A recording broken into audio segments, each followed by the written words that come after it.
is it now? I'm gonna go on this big thing now.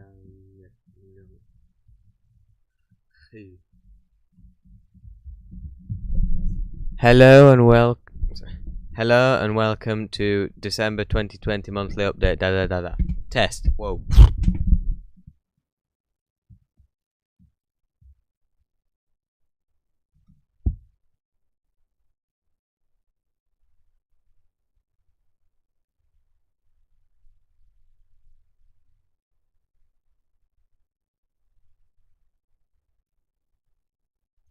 Good.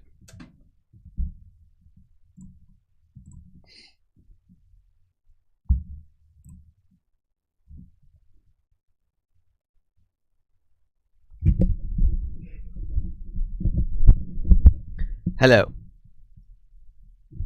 How is everyone? All one person watching at the moment, and I think that's me. So, yeah, a bit sad, but anyway.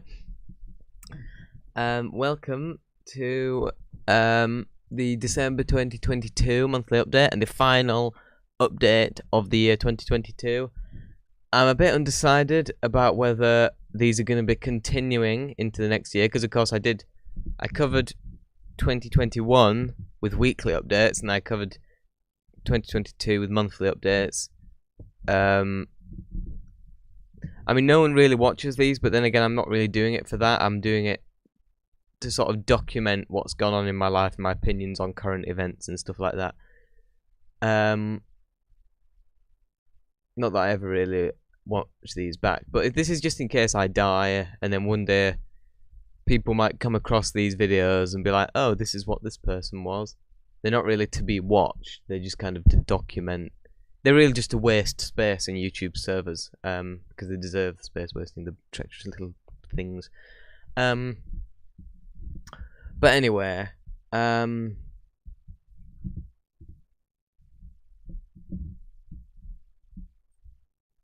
so obviously it's been Christmas. That was fun. Got stuff, which is always good. I'm just gonna walk you through some of them.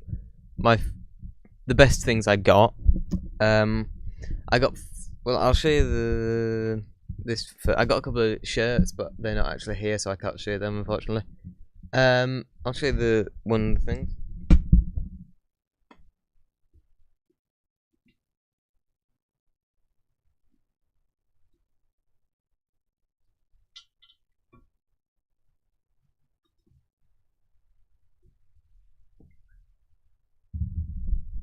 I got this, which is a delay pedal. I don't know what brand it is. Big Top, the trapeze delay. Works pretty good though. My granddad got me this because he's the guitar expert of the family.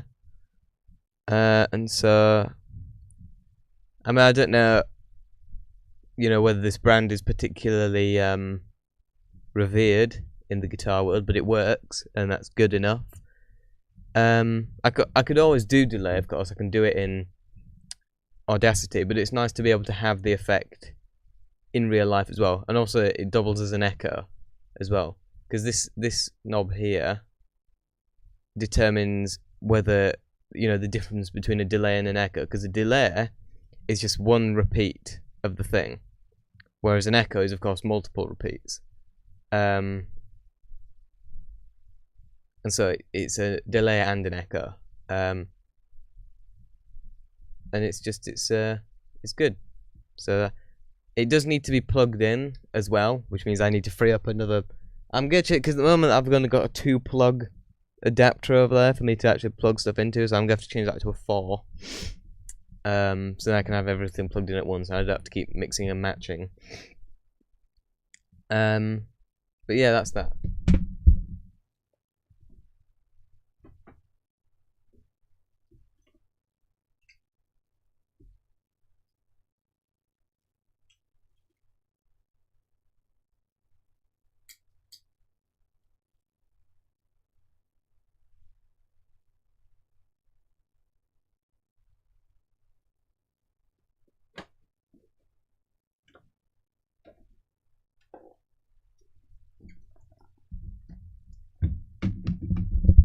I got some DVDs. These three that I'm going to show you now are all Peter Kay. So I got Phoenix Knight Series 1. I already have, God, what is it? That Peter Kay thing. I already have that. So there's this, Phoenix Knight Series 1, Phoenix Knight Season 2, and Max and Paddy's Road to Nowhere. And those kind of complete the Peter Kay universe, because all those shows are kind of set in the same universe, and they have characters who go through all three of those shows, and they're all very funny. So I'm just gonna put these back in there.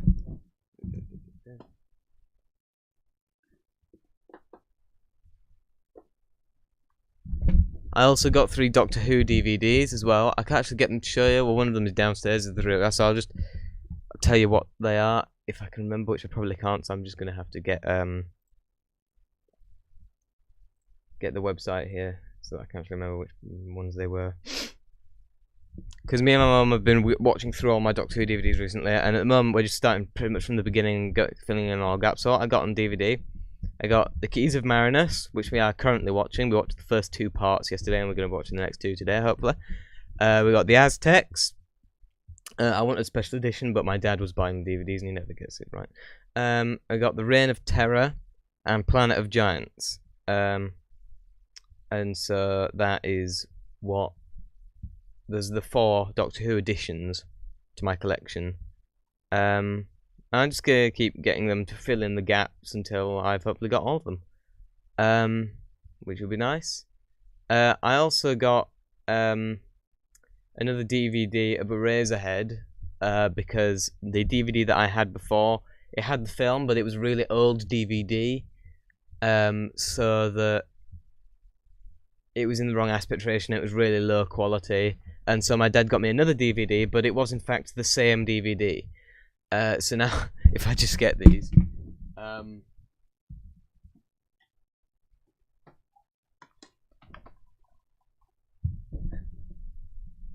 so I've now got 2 of the same flawed DVD, so hopefully I'll be in charge of buying it next time.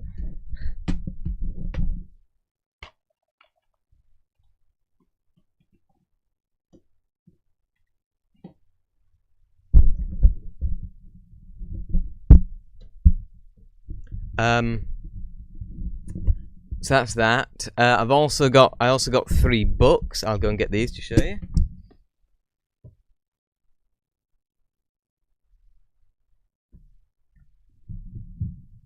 Now, none of these are the original. 2 of them I wanted to get the original paperbacks of, but again, Dad was put in charge of buying them and didn't check with me like I asked him to, but it doesn't really matter.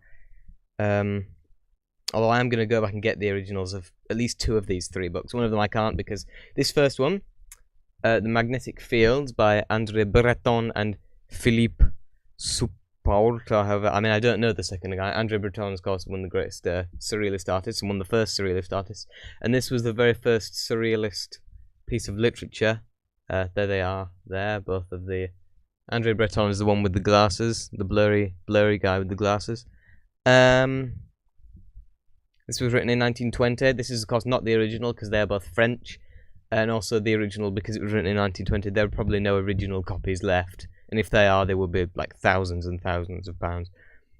And thousands of pounds for something that you can't even read is probably not a very smart idea. So we got this one. So that's 1920. Second one, 1970. And the one I'm currently reading at the moment is Larry Niven's Ringworld. I'm now over halfway through, and this is a really, really, really good book. I think this is... I'm only just over halfway through, but I think this is probably one of my favourite books that I've ever read, because, like, with most books, I enjoy them, but I don't really get into it like you get into a TV show or something like that, where you have these characters and you really care about the characters. That isn't usually how it is with books, with me. I don't usually care about the characters. I really care about the characters in this book. So, I mean, I guess that tells you how well it's written. Or maybe I just have a different attitude now, I don't know. But, this is really good. Again, this is not the original paperback. I wanted the original paperback, and I probably am going to buy the original paperback at some point. But, nevertheless, it's readable. It's a bit big, but I can still, you know, because this is about regular paperback size. I think this is It's 4.3 by 7 inches. This is bigger than that. But still, it is fine. It is readable. And the next one, and this is probably I'm gonna finish this because this is the one that I was intending to read anyway, and I've been purposely putting off reading for like a couple of months now, in order to save up for reading this.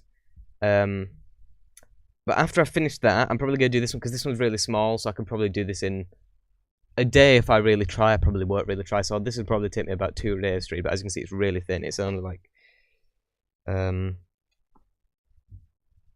102 pages. So this, you know, in a couple of days, I'll have done that, and then I'm gonna start on the 800-page monster that is the Illuminatus trilogy.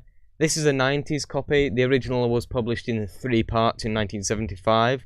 Again, I'm probably going to get those at some point. But this is ridiculous. Look at that. Look at how big it is. It's enormous. It's like the Bible. This is the Bible of science fiction, I imagine. I don't even know if it is science fiction. I mean, it's conspiracy fiction. As you can see, we've got the good old Illuminati eye there. If I can actually get that to you without knocking off the things on my shelf, which I can't. So you'll just have to do with that angle. And it's got a dolphin. I don't know what any of this stuff means, but basically, the story behind this book is really interesting. Basically, it was the 2 writers, Robert Shear and Robert Anton Wilson, the 2 Robs, were writers for a magazine, Playboy magazine, and very popular magazine for some unknown reason. I don't know why it's particularly popular, but it was apparently quite a popular magazine in the 60s. And so basically they just kept getting letters. Most of these letters, of course, very fine, very sane human beings, but then occasionally they'd get letters by complete maniacal lunatics. You know, all the conspiracy theories, Illuminati, of course, being the main one, hence the eye in the pyramid, being the name of the first of the 3 books that this was made up of. And flat earthers. I don't actually think this has anything to do with the flat earth, which is made, I mean, because I read the Wikipedia page, and it doesn't appear to have anything to do with that. But it has stuff to do with, like, the Kennedy assassination and all this. Some people, I'm pretty sure this has gone the way of the flat earth theory, where it, was written, like, invented as fiction, but some people now believe it, which is very sad. Well, it says sci-fi here, so it may well be science fiction, I don't know. But, nevertheless, I'm really looking forward to reading it, because it just seems insane. I mean, look at the size of it. This is going to take me like a year to read. I mean, some people would be able to read this in a week. Possibly a few days. This is going to take me a long time to read, because I read very slowly. I can only read a couple of chapters a day, and then I'll need to take a couple of days off, which really annoys me about myself, because I like reading, but only for very short bursts, and then I get tired of it. I don't know why. My brain just doesn't do it for some reason. I don't know why, because I like reading. As I'm reading, it's the same with, like, doing these. I mean, this is a pretty good metaphor. Doing these monthly updates. Like, I don't want to do it, but then when I actually start doing it, then I enjoy doing it. I don't understand it, but anyway, I'm gonna finish Ringworld, which will probably take me. Well, I mean, I've only had this book for about 6 days. Only one of those days I didn't read any of it, so I've been reading this for 5 days. I'm already halfway through, so I'll be finished with this within like 3 or 4 days. Then I will do the magnetic fields, which will probably only take me a couple of days, and then I'm going to begin on this monster, which is going to take me a couple of years to do. And unlike my dad, because my dad reads like 7 books at a time, like, I mean, if in the bath, and he reads books in the bath as well, which really nice. Like, I have the Hitchhiker's Guide to the Galaxy, all 5 books on my shelf at the moment. I've only read the first 2, I actually finished the second so that I could start reading this when I got it for Christmas.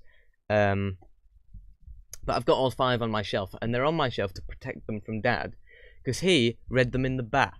And their original paper, like he was reading an original 1979 paperback of Hitchhiker's Guide to the Galaxy in the bath. It's like you might as well, you know, look at an original Van Gogh in the bath. You know, oh, his line work is exquisite. Oops, I dunked it. But he really, I mean, I don't care if they're his own books, but with those, how valuable they are, not for money, but just emotionally valuable. Yeah, and he says that he wants to read this one after I finish with it, because I've said that I'm enjoying it. He's not reading it in the bath. I'm not having that. So, because these are mine, so that's not happening. But anyway, if like in the bathroom in our house, we have like 7 books, all with bookmarks in the middle. So he's literally reading 7 books at a time. I can't do that. I mean, I find it difficult to get into one story. So 7 stories. I mean, admittedly, most of the books that he reads, like 90% of the books that he reads are non-fiction. I don't really like non-fiction. I feel like if you're going to experience real life, why experience someone else's real life? Just go outside. It doesn't make sense, yeah? But fiction, of course, contains things that you can't do in real life, at least at the moment. I mean, for all we know, a ring world, a Dyson ring, as it is actually scientifically named, may one day actually exist. I reckon we could build one if we put our minds to it. I mean, you know, we built Rome. I mean, a ring world isn't that much further away. So this is a scientifically plausible thing. But at the moment, it is, and it's never going to exist in my life. So at the moment, this is very deeply fictional, which makes it a lot more enjoyable. I reckon in 1,000 years, once we've actually got a ring world, a Dyson ring around the sun, people aren't going to find this book as interesting. They'll probably find the first few chapters where they're still on Earth the most interesting chapters. Once they actually get to the ring world, it's just like, what's the point in reading this? I can just go for a walk. Although, of course, there is a plot. It's about the characters. So the characters, they obviously won't know. So that might actually... hell, we might not have actually discovered any aliens by the time... Because, of course, there are 4 main characters in this book, and 2 of them are aliens. So, although they're very... It's weird, because, I mean, I find myself more... I care more about the alien characters. Like, the human characters I could give a take, you know, but I really like the alien characters, particularly, what's his name? Nessus. What's his name? The puppeteer. I'm a bit worried about him, because at the moment, I'm in the middle of the book, and at the moment he seems like he might be in a bit of danger, because he's angered the other 3 members of the group, and he's had to run off. And so I'm a bit worried that he might not be alive by the end of the book, which would be very sad, because he's just the cutest little character I've ever read. But anyway, yeah, those are the books. So I'm very looking forward to these. Sorry about that. I turned the microphone off for a second.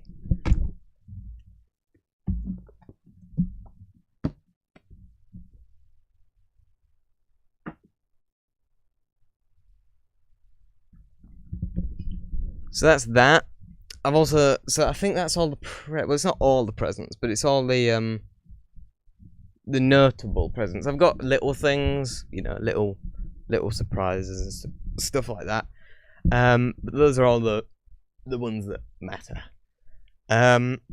So now on to things I've done. The biggest thing, of course, is I've finished the 12th MOID album. And it's a double album called That MOID Thing, which is I've actually explained why it's called that before, but basically it's because the album cover is a section of a still from That Peter Kay Thing, the show that I coincidentally just mentioned a minute ago when I was talking about Phoenix Nights. But basically in the description there is a link to the YouTube copy and the Bandcamp copy. Now the Bandcamp copy is notable, is missing 2 songs, because for some reason, I don't know why, but for some reason it wouldn't let me upload the 2 of the songs I think 18 and 9, because there's 21 songs. It wouldn't let me upload 18 and 19 for some reason. Now, I mean, they do have a thing in common that the other songs don't, is that I used the spectrograph things, you know, like the thing where it takes a picture and turns the picture into sound, and it's going those things. You've seen, you know, if you've seen any videos about any ARGs love to use spectrograms. I'm just using them purely for sound. They're not actually made of pictures. Well, one is, it's the word test. That's the song test. And the other one are just lines. You know, it's like...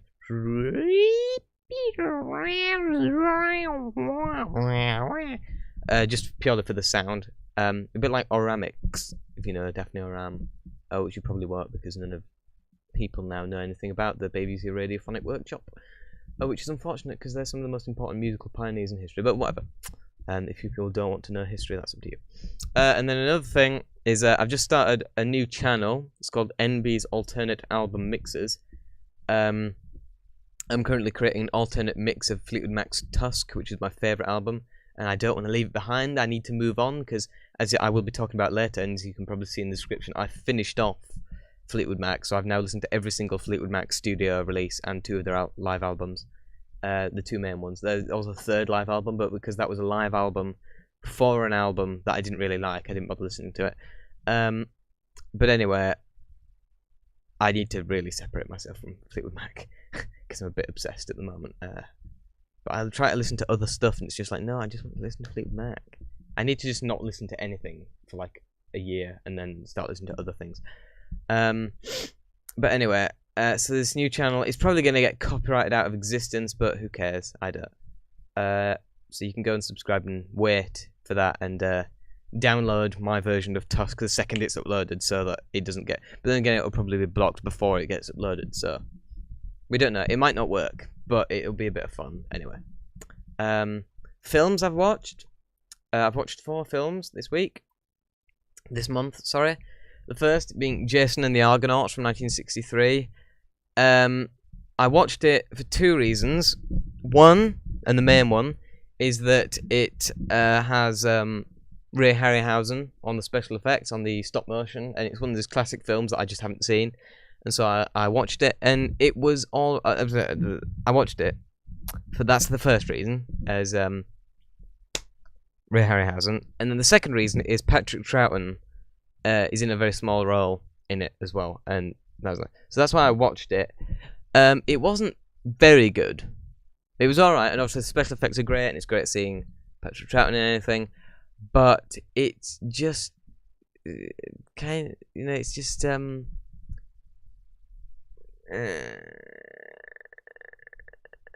don't know. It's just long, and not much happens that I care about. I mean, it's an epic. I don't really like epics. I mean, the only thing that got me through it was the special effects and the and Patrick Troughton, but he's only in a tiny scene. If the main character had been played by Patrick Troughton, then I probably would have been able to make it through the film. But it's all right. If you like historical epics, then give it a go. But if you don't, I wouldn't bother. The second film I watched was Benny and June from 1993, because it's a film about eccentric people.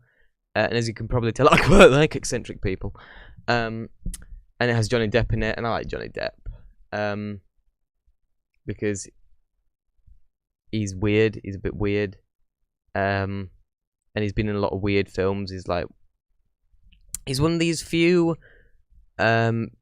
people who got his start in the weird independent kind of cinema, who got famous, like properly mega famous, but carried on doing these weird kind of films. Like the second he got involved with Tim Burton, that's how you know he's not going to be leaving these weird films behind. He's going to carry on doing them. Which I just like, because most people who get started in the weird side of cinema, whenever they get famous, then they move on to the mainstream side, and he's remained with the independent people doing weird things. He's been in 2 Terry Gilliam's films, for God's sake. So, I mean, if that doesn't tell you everything you need to know, then you probably don't need to know. But he plays a weird guy in this. I know a couple of other people in the film, but they're in really small roles. I don't actually know many of the main... I don't know any of the other men of the main 3 characters than enjoyed it. But it's an enjoyable film. It's a good film, and I enjoyed it very much. And then big gap because I watched those two almost day after day at the beginning of the month, and then just yesterday and the day before I watched these two films that I'm going to be talking about. The first, so 2 days ago, I watched Watermelon Man, which is a 1970 American comedy film. It's really strange, but I like it. It's basically what it's about. It's about this white racist businessman kind of guy, accountant kind of guy. I don't know if he's an insurance salesman. This kind of guy. It was very racist and not very nice. And then he wakes up one morning and he's black. And it's the actor's black, and the actor's black throughout the entire film. He does the first 20 minutes of the film in whiteface, which is not very convincing, but then again, it's not exactly trying to be a subtle, realistic film. It's a very over-the-top, loud comedy. The soundtrack is edited really weirdly. Like, the sound will come in, like, and it'll be this really sort of bluesy, jazzy, loud, and it'll often overpower the dialogue. And it comes in randomly, and they'll just shut off, and then come back in, and then shut off. The editing is really weird. Like, often the screen will just change colours, really surrealistically. It's very strange, but it's just a very enjoyable film. I couldn't find it on any of the trusted websites, so I had to just look, and I just found any random website that had it on. So that link there, if you don't trust random websites, I trust them because my computer is already so full of viruses that it's practically immune. At this point, my computer's got so many viruses in its immune system that any other viruses just get immediately killed. So my computer's pretty much safe now. So I could just go on any website. But if you have a really nice, protected, clean computer, you might not want to go on the website. I don't know. It's up to you. And then when I described the plot of that film to my dad, he then directed me to a film called The Jerk. From 1979, which is a Steve Martin film, which I knew of the film, but I hadn't actually seen it, but I watched it, and that one is probably the best of the 4 films that I watched this month. It's just really funny. It's the relation it has to the first one. It's not about race like Watermelon Man is, but race is one of the elements. It was actually the entire film was based on a line that Steve Martin would use in his stand-up comedy routine. He used to say things like, it's been very difficult for me because I was born a poor black child. And that's basically what the film is. It's basically about this guy who's this white guy who was adopted when he was a kid by a black family, and he's grown up believing that he's black. And then he discovers, at like 40 years old or something, that he's actually not black and he's actually white. And then he goes off to explore the world. The film isn't really about that, but the film's more about him going off and exploring the world and finding out that it's not a very nice place. But there are nice people in it. And it's just a really funny, over-the-top film. And I like over-the-topness. I like subtlety as well, Jacques Tati, of course, but sometimes I'm not in a subtle mood. Sometimes I'm in an over-the-top mood. And I was when I watched this, and I enjoyed it very much. The Jerk is certainly the film that I would recommend to anyone who hasn't seen any of the films that I'm talking about today. If I were to rate the films in order of how you should watch them and how much I enjoyed them, it'd be The Jerk, then Benny and June, then Watermelon Man, then Jason and the Argonauts. Argonauts? That's not how that word is pronounced. Yeah. But Watermelon Man, going back one, is very interesting because it was the only film by that director to be produced in the Hollywood system. After that, all his films were produced. It's not his first film, but after that, all his films were produced in independently. I'm probably going to watch them as well because they seem quite interesting. But I thought it was right because if I'm going to call myself a filmmaker, I should have at least seen a film by a black director. I think that it's important. But it was a very good film. I don't know if his blackness had anything to do with the weirdness of the film, because it's a really weird film. Or he might just be a weird person, because there are weird white people. There's me. There's Terry Gilliam. There's Tim Burton. There's who we were on about a minute ago, Johnny Depp. We're all weird white people, so there are probably weird black people as well. And evidently the director of this film is one of those. He died, I believe, only last year. So it's a shame I didn't get into his films earlier, because this one was very good. So, but anyway,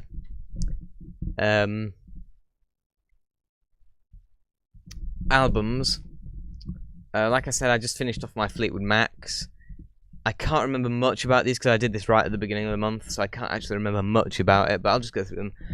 Fleetwood Mac Live from 1980, the live album immediately following up Tusk. A very good album. Pretty much all the recordings are taken from completely different nights and completely different parts of the world, but they blend them together really well, so it's a really smooth listening experience. It's not, there aren't immediate gaps between songs. It very smoothly transitions from song to song.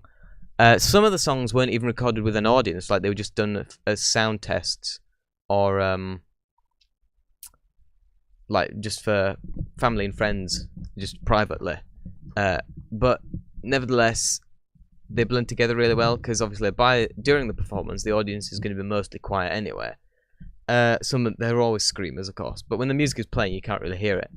But then when the song ends, they fade in the audience cheering for the next performance, and so it feels like the audience is cheering for that. So if anything, you hear what you hear is an audience cheering for a performance that they haven't heard, which I just think is really interesting. But it's a very nice experience to listen to the album. It's very nice. And then back to the studio albums. Behind the Mask from 1990. I started listening to this a few months ago, and I only got to song 3 because I wasn't really enjoying it. I didn't enjoy it much more this time, but it was alright. I can't see myself revisiting it much. But, meh. Then we did Time from 1995. Now, everybody hates this album. It's not great, but in my opinion, I prefer it to Behind the Mask. Maybe that's just me. I don't know. But I don't know. I felt because it's further into the 90s, and so it left behind some of that 80s production that plagued Tango in the Night, which, even though a couple of the songs are very good, most of it is just too 80s. Fleetwood Mac doesn't work in the 80s, in my opinion. It certainly works better in the 90s than it does in the 80s. Although Mirage from 1982 is still very good. And it has grown on me since my last, the previous viewing. Listening, sorry. Anyway, then The Dance from 1997. Another live album, which is a reunion of the Rumours lineup, who last appeared on Tango in the Night, exactly 10 years earlier, in fact. That's good. I liked it very much. Also, on one song, apparently John McVie, the bassist, is doing vocals as well. You can't hear him though. They make it out on the Wikipedia page, and also, for the first time in any Fleetwood Mac song, John McVie on backup vocals, and even during the performance they say, Christine's like, and my ex-husband, John, that is not what she sounds like, my ex-husband John, on backup vocals. Why am I making fun of a woman who's just died? I don't know. I'm not making fun of her. She's one of the greatest members of the bloody female race. She's the best one. But you can't hear him.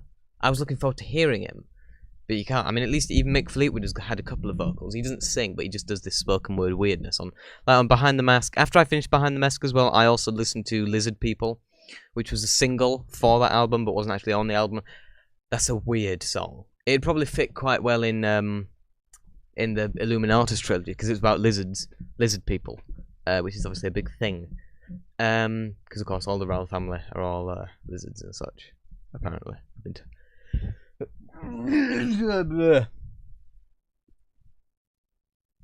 I'm fine. So then after that, I did Say You Will from 2003. It was all right, better than any of the 90s albums. I'll say that. Apart from The Dance, of course, because that was the classic lineup. Apart from Say You Will's better than any of the 90s studio albums, I'll say. And then Extended Play from 2013, which is the best Fleetwood Mac release Fleetwood Mac studio release since the 90s start. Since what's it? Tango in the Night. Extended Play, better than Say You Will, better than Time, better than Behind the Mask. I don't know why, I just liked it. And it's the most recent Fleetwood Mac release from 2013. and I liked it. Maybe it's because it was only 4 songs, and so they were more focused on those songs. I don't know, but I just enjoyed it. I don't know why. I just did. So mind your own business. But that's that. That is, I believe, everything. Unless anyone has any questions, which they don't, because there's not really anyone watching. So I'm just gonna say goodbye. If I have a New Year's resolution, I don't know. I don't know whether I'm going to continue with these monthly updates either.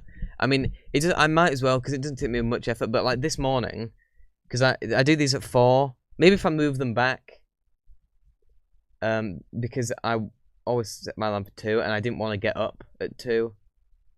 I was still tired because I went to bed late last night because my dad was refusing to get out of the bath so I could brush my teeth. So I had to wait about half an hour for him to get out of the bath, and he was in there for 7 hours already. So I mean, like, but anyway, I mean, I guess that's what you get when you're reading 7 books at a time. You tend to be in the bath for a long time. But anyway, so these may not be at 4 anymore. In the future, next year, I don't know, because I might want to have a lie-in. You know, because I never sleep. I very rarely sleep past 4 in the morning. I usually get up about 2. But sometimes I like to have a lie-in, so I might move these back to a bit later so that I can just lay in my natural body clock can be more happily, you know, because I don't look forward to doing these, but then as I'm doing them, it's not really that bad, and I get to rant about stuff, you know, which is fun. So I don't know, but I'm definitely going to continue doing them. Unless I get really, really, really bored with them, which I probably won't, because I'm literally just talking, and I talk all the time anyway. The only difference between these monthly updates and what I do every day anyway is that there's a camera on me, and there's a microphone recording what I'm saying. I talk to myself, I rant about stuff anyway. So, anyway, like I said, if I have a New Year's resolution, it's probably to do even more of nothing. And to be even more selfish and useless and pointless in the world, and to be even lesser of a human being. And I hope all of you have slightly more honourable New Year's resolutions to make, and I wish you all a Happy New Year. Goodbye.